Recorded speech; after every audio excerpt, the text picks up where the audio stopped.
Have you ever heard about spermidine? The name may invite a smile, but the potential benefits merit attention. Getting enough from food, and for some people, a small supplement, may support your cell's natural cleanup routine, the one linked with healthy aging. In this video, I will explain what spermidine is, where to obtain it, how to use it safely, and who should avoid it. Quick heads up before we dive in. Always talk with a qualified clinician before starting or changing any supplements or medications. Here's a quick summary. Spermidine may help if you want to support cellular housekeeping, sometimes called autophagy, and you're middle-aged or older, or your diet is light on whole plant foods. Avoid it if you're pregnant or breastfeeding, have celiac disease and the product is wheat-based, or you're being treated for cancer or taking medicines that target cell growth. Those folks should ask their oncologist first. One safety note. Long-term high-dose use in humans isn't well studied, so stick to modest doses and review it with your clinician. One simple action step today: add a polyamine-rich food to your plate, think mushrooms or legumes, and aim for a mixed plant-forward meal pattern. If you later consider a supplement, start low and go slow. So what exactly is spermidine? It's a tiny natural compound your body already makes. It sits in and around your cells and helps keep their internal machinery tidy. An easy analogy? Imagine your cell as a busy kitchen. Spermidine is like the manager who reminds everyone to take out the garbage, wash the pans, and label the leftovers so tomorrow's cooking goes smoothly. How does it work in the body? Let's keep it to 3 simple ideas. First, it helps switch on cellular cleanup, the recycling program that breaks down worn-out parts so cells can make fresh ones. Second, it supports the stability of genetic material and the building blocks of proteins, which is like keeping your instruction manual and tools in good shape. Third, it seems to nudge energy factories in cells, your mitochondria, toward better maintenance. None of this is a cure for anything, but they're the kinds of background processes you want running well. Your cells can produce spermidine, and your gut microbes contribute too, but production tends to drift down with age. Lifestyle matters here. Diets rich in diverse plants appear to support a healthier gut community, which may help maintain natural levels. Chronic stress, poor sleep, and long periods of ultra-processed foods may nudge things the other way. You don't have to be perfect. Consistent basics, whole foods, movement, and sleep do a lot. Where do you find it from food first? Several everyday foods carry useful amounts. Wheat germ and whole grains, soy foods like natto and tofu, mushrooms, peas, lentils, chickpeas, and some aged cheeses are good sources. Many fruits and vegetables contribute small amounts that add up across the day. Building most meals around plants is the most reliable way to raise your intake without thinking too hard.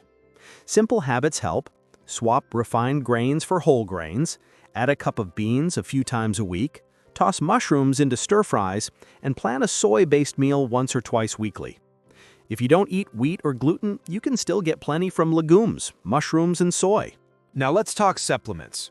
Most products use wheat germ extract standardized to a small amount of spermidine, or a purified form. Labels usually list the spermidine amount per serving. A common total daily range in studies is roughly 0.6 to 2 milligrams per day. Some products go higher, but we don't have strong long-term data for bigger doses. Many people take it with the meal to reduce the chance of stomach upset. Food first still matters, even if you use a supplement. There isn't a defined medical deficiency for spermidine like there is for vitamins. There are no specific symptoms that prove you're low. Think of it more like a background nutrient pattern. People with very low intake of whole plant foods may get less from the diet. Older adults may produce less naturally. There's no standard clinical lab you can order to check your spermidine level. If you're curious about your overall nutrition pattern, basic labs like a complete metabolic panel and a discussion of your diet with a clinician or dietitian can help place things in context. Let's take a look on what the evidence says so far. For healthy aging markers and longevity, research in cells and animals is strong, and human data is mostly observational, large population studies that track diet patterns. So that part is promising but not proof. For brain aging and memory, early randomized trials in older adults, usually with tens to around 100 participants, suggest small benefits for memory performance over a few months. That's encouraging, but we need bigger and longer trials. For heart health, animal studies are strong and human observational links look positive, but controlled trials are limited, so I'd call that mixed at this point. For hair and skin, a few small human studies exist with modest signals. That's early. Bottom line, the cell biology is solid, the animal data is strong, human observational data is encouraging, and small human trials hint at benefits, but long-term, large-scale trials are still in progress. If you're shopping, here's practical buyer guidance. Common forms include spermidine-rich wheat germ extract and synthetic or purified spermidine. Typical daily amounts used in research are in the 0.6 to 2 milligram range. There's no official recommended daily allowance, no adequate intake level, and no established upper limit. Take it with food once daily or split into 2 smaller doses if your stomach is sensitive. If you're gluten-free, confirm the product is gluten-free since many extracts come from wheat germ. Look for third-party testing seals like USP, NSF, or Informed Choice, which add quality assurance. For simple cost math, divide the price by the number of effective dose days. If a bottle costs $60 and covers 30 days at a research-style dose, that's about $2 per day. If it's $30 for 30 days, that's about $1 per day. Compare across brands using cost per day at your target dose, not cost per capsule. Most people tolerate spermidine well at modest doses. The most common side effects are mild stomach upset, nausea, or loose stools, especially on an empty stomach. Red flags that mean stop and get care include hives, swelling, trouble breathing, or severe abdominal pain. If you're being treated for cancer, especially with drugs that target cell growth or polyamine pathways, do not start spermidine without your oncology team's approval. If you have celiac disease or severe gluten sensitivity, avoid wheat-based products and look for gluten-free options. In pregnancy and breastfeeding, we simply don't have enough safety data, so skip it. If you have significant liver or kidney disease, speak with your clinician first because your body processes many compounds differently. As with any supplement, keep it away from kids and pets. Who likely benefits versus who likely will not? Here's a simple path. If you're in midlife or older, you eat few whole plant foods, and you want to support your cell's cleanup routines, start with diet changes and consider a low-dose supplement after talking with your clinician. If you're already eating a diverse plant-forward diet, sleeping well, moving daily, and you're under 40, a supplement may add little on top of your good habits, so food only is a reasonable yes.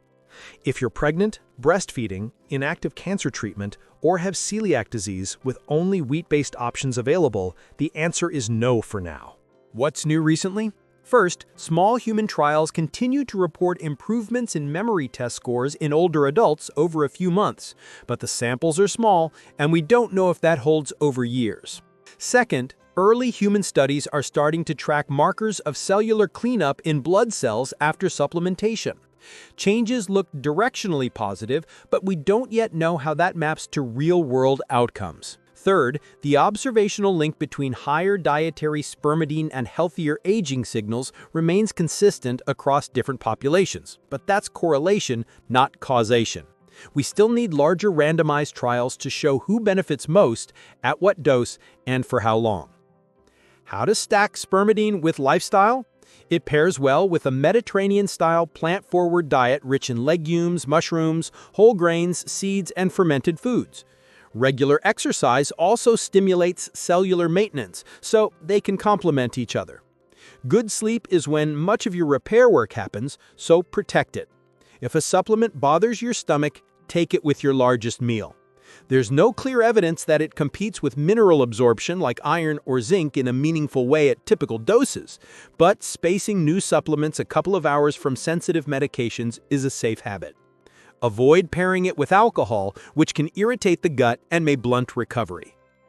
Let's build a simple 30-second plan for 3 situations. If you're a budget-focused eater, skip the pills.